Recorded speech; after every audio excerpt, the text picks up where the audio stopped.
আমাদের এখানে কয় মাস চিকিৎসা চলছে ভাই 4 মাস। এখন কি আপনার সম্পূর্ণ স্যার সম্পূর্ণ সুস্থ আছি। আমার শারীরিক কোনো সমস্যা নাই? দিন স্যার শারীরিক কোনো সমস্যা না। সম্মানিত দেশবাসী, করে আল্লাহর সম্মুখে নিয়মিত 4 মাস চিকিৎসা করার পরেই এখন তিনি সম্পূর্ণরূপে সুস্থ আছেন। আমরা ওনার বাড়ি, নাম, ঠিকানা সহ আপনাদের কাছে উপস্থাপনা করলাম। আসসালামু আলাইকুম ওয়া রাহমাতুল্লাহি ওয়া বারাকাতুহু। সম্মানিত দেশবাসী, আমি cancer specialist doctor SM. Sarwar. বিশেষ করে আপনারা জানেন যে সারা ওয়ার্ল্ডের ডাক্তারদের বক্তব্য হলো ক্যান্সার হলে আনসার নেই। ক্যান্সার হলে আমরা সাময়িকভাবে চিকিৎসা দিয়ে থাকি, একসময় ক্যান্সারের মৃত্যু হয়, সেটাই মেনে নিতে হয়। বিশেষ করে ক্যান্সার গবেষক অধ্যক্ষ doctor SM. Sarwar YouTube, Facebook, Google, টিকটকে সার্চ করলে প্রায় 5,500-এর ঊর্ধ্বে ক্যান্সার রোগীর সাক্ষাৎকার পাবেন যারা সুন্দরভাবে সুস্থ হয়েছেন। আজকেও একজন রোগী সুস্থ হয়েছেন। আমরা ওনার সাথে আপনাদেরকে পরিচয় করে দিচ্ছি। আপনার নাম? অনেক দর আপনার পিতার নাম? কৃপেশ দর, আপনার মায়ের নাম? হীরা দর, আপনার গ্রাম?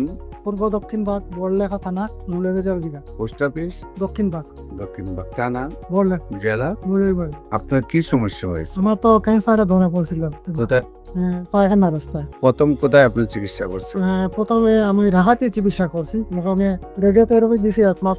তারপর পরে আমার আমাদের এখানে কয় মাস চিকিৎসা? কুসমাদের ওখানে আমি এই চলছে ভাই 4 মাস। এখন কি আপনার সম্পূর্ণ স্যার সম্পূর্ণ সুস্থ আছি। আমার শারীরিক কোনো সমস্যা নাই? দিন স্যার শারীরিক কোনো সমস্যা না। সম্মানিত দেশবাসী, বিশেষ করে আল্লাহর সম্মুখে নিয়মিত 4 মাস চিকিৎসা করার পরেই এখন তিনি সম্পূর্ণরূপে সুস্থ আছেন। আমরা ওনার বাড়ি, নাম, ঠিকানা সহ আপনাদের কাছে উপস্থাপনা করলাম। যারা মনে করেন ক্যান্সার হলে আনসার নেই, আমরা বলি সেই কথার কোনো ভিত্তি নেই। ক্যান্সার সম্পূর্ণরূপে সুস্থ হয়। বিশেষ করে যারা allopathic, homeopathic, Unani, Ayurvedic, herbal সরকারি রেজিস্টার্ড ডাক্তাররা আছেন, তাদেরকে আমরা বলবো আসুন, আপনাদেরকে সহযোদ্ধা হিসেবে নিয়ে আমরা পৃথিবীটাকে ক্যান্সার মুক্ত করতে চাই। আপনাদের সবাইকে আমাদের অফিস ভিজিট করার আমন্ত্রণ জানিয়ে শেষ করছি। সবাইকে ধন্যবাদ। আসসালামু আলাইকুম ওয়া রাহমাতুল্লাহি ওয়া বারাকাতুহু।